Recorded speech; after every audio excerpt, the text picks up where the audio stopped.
I don't want, even if I happen to stumble across of the 11 that are still alive, I don't want them to say I am part of the Upington 26, because then I'd be labeling them, and I don't want to sort of bring back any of those memories. So I think it would be just correct to have this queue used as part of the 30,000 and not of the Upington 26.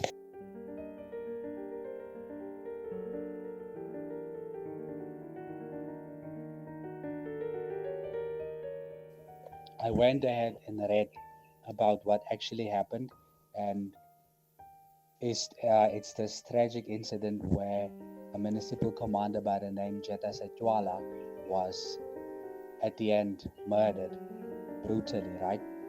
But of the 30,000 protesters that were present when this happened, only 25 were convicted and charged with murder. But with the establishing of the Truth and Reconciliation Commission, these men were not condemned to death. Their penalties were actually lessened, and years later they walked free.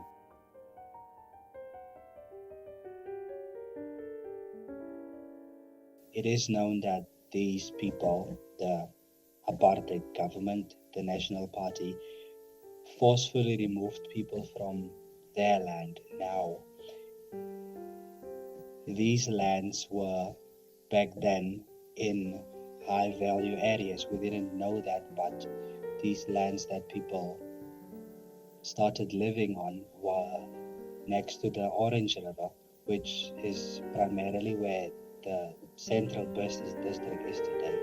So these people were forcefully moved from there, and these were olden days, and it came to the point where 1994, the first democratic election took place. The ANC took over, and yeah, I wouldn't say it's a good form of reparation, because this is opposed to the fertile and the huge land that people were first residing on. They were moved from there, and now they're basically forced to reside as if they are a pair of sardines tightly packed to each other. If you were to see the crisis that the people are living in now, there's basically, it's getting smaller and smaller.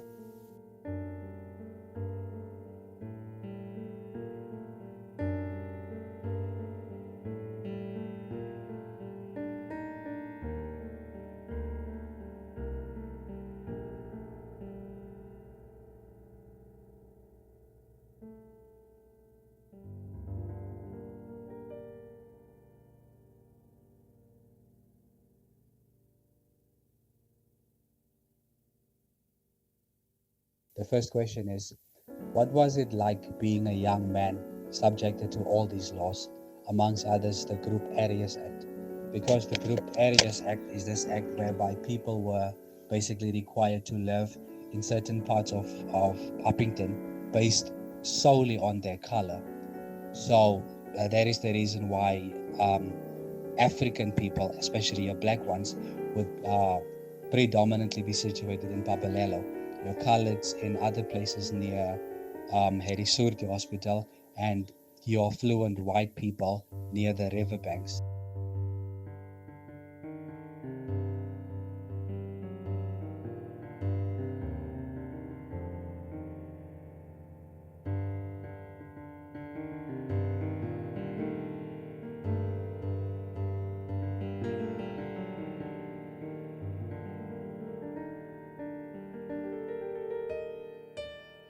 There's another question. What was it like socially, given the first ever democratic election? It is known that Umkhonto weSizwe, being the militant arm of the ANC, went around and mobilized people to fight back against this national party, especially in the build-up of the first democratic election, as to sabotage it and really just push back. So I would like to know, what was it like in the build-up to this whole incident happening? Another question is, was rebelling against the then police accepted by your elders then? So The apartheid government took over many years ago, and they sort of indoctrinated people that they were supposed to be poor, supposed to never ever push back. And we have this wonderful film, Sarafina, that sort of depicts just some of the brutalities our people were subjected to. If ever they even did as much as mobilize themselves to push back against the system. So I would imagine that the then elders, who were even elders to these people who I'll be interviewing, were sort of doctrinated and lived by the "don't do anything, don't step out of line" quote, as to if you want to live long, just don't do it.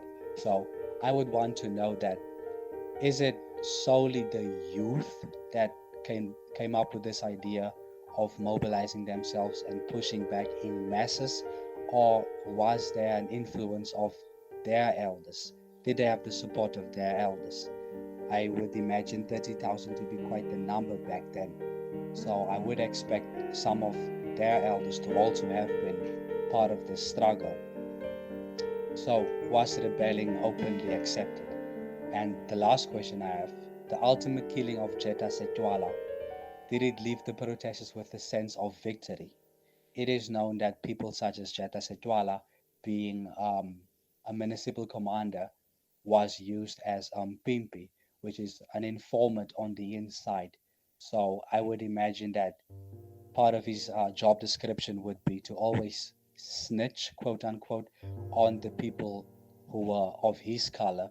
So, given the fact that he was seen as a snitch after being killed, were the protesters left with a with a feeling of victory,